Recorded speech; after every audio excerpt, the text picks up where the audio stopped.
Hey, horror fans, once again, it is me, the Horror Miser Monty G. Yes, back once again. Thanks for everyone for the well wishes. I was out with a cold, tried my best to do some videos, but I just couldn't talk. So I'm back once again, ready to do a recap of last night's pre-ultimate episode of American Horror Story 1984. Yes. No, the one thing I like with some of these pre-ultimate episodes is that they tend to put everything together to get every audience ready for the season finale or the series finale, depending upon what's the basis of the pre-ultimate episode. And this one here, they basically just put all the pieces in together. Now, as we begin, we see Donna, the fake reader, and Brooke are at a diner when a National Enquirer reporter recognizes both of them. Now, the reporter named Stacy knows who they really are, and they decide to take her to Camp Redwood and inform her that Margaret is the real killer, not Brooke. They're going to give her exclusive rights. Meanwhile, Bruce, who is stuck on the pole, was freed by some Mary Kay salesman. Of course, he captures her, takes her captive, and now he's going to head to Camp Redwood himself, trying to get revenge on Brooke and Donna. Meanwhile, back at Camp Redwood, after killing all the band members, Ramirez is confronted by Mr. Jingles, and the two serial killers duke it out. only for Bruce to run over Jingles in the pink Cadillac. Ramirez and Bruce, they bond and they're headed over to Camp Redwood for round 2 between Jingles and Ramirez, but that ends when Xavier shoots Jingles, and all of Jingles' victims, the ghosts there, want revenge. That's Chet, Ray, Montana, Xavier, the 3 cosplay Mr. Jingles, and just about everyone else that Jingles killed. They all want him dead. Or, well, they can't kill him, but they all want their revenge.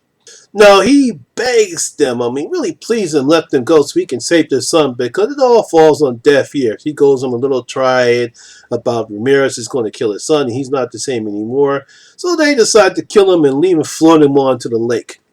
Now, while he's on the lake, and once again, a la Friday the 13th style, his dead brother Bobby comes and drags him underneath the pond and to some different part of the camp. And his mother is there, he's there, some type of nice, idyllic looking place. And she sits and tells him, don't worry about what happened in the past, just spend the rest of your time in eternity with me and your brother. Meanwhile, Donna prevents Brooke from killing the reporter, and they could end this nightmare by becoming final girls. And the poor Stacy, she's running her best way she can, but unfortunately she is killed by Ramirez and Bruce, and Margaret reveals her grand plan to the 2 serial killers by killing all the performers that are going to be there at the camp. Now, Margaret believes that this will make Camp Redwood become a pop culture reference, and she will be she'll be recognized as the most prolific serial killer of all time. Way to go, Margaret!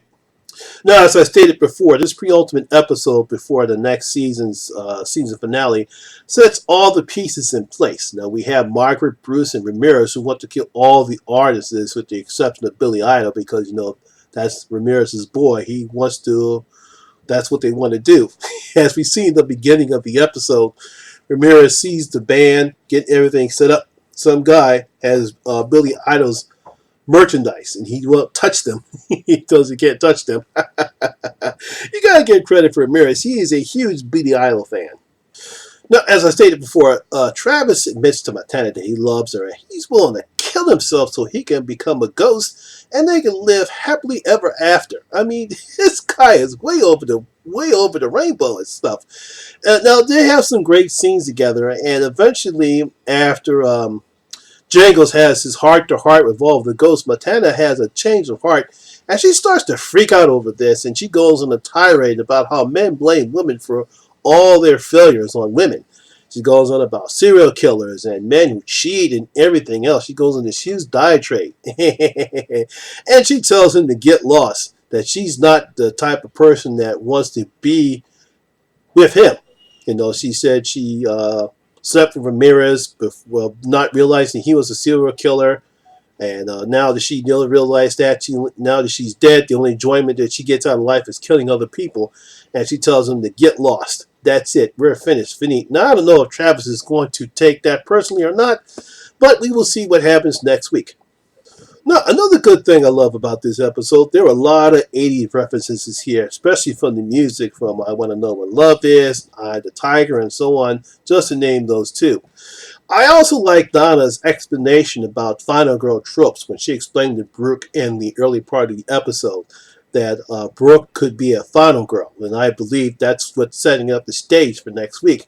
Now, of course, for Brooke as Donna, you could be a final girl too. Of course, she says, I'm not the right skin color. But, you remember Tales from the Crypt, Demon Knight? You remember who the final girl was in that movie? She was black. So there actually have been black final girls in horror movies. Yeah. Remember that? So the stage is set for the season's finale. We'll see if Brooke will be the final girl. Can Benji save his son? And will Margaret go down as the prolific serial killer? And will all the ghosts ever find peace? Well, we will find out next week. So, my horror fans, what do you think is going to happen on the season finale of American Horror Story 1984?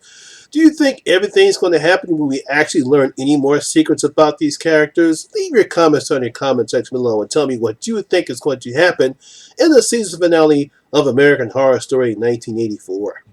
Well, once again, that's my video for the day, guys. Hope you did enjoy it. If you did, please give it a thumbs up. And if you're new here, please hit that subscriber button and ring that notification bell. That way you can come and enjoy the horror experience with me, the Horror Miser Monty G. And as always, all my social media links will be down in the description box below as well. Once again, my name is Lamont Smith, better known as the Horror Miser Monty G. And always remember, horror rules. This is for Eves. Take us home. We're out. Kill her, Mommy. Kill her.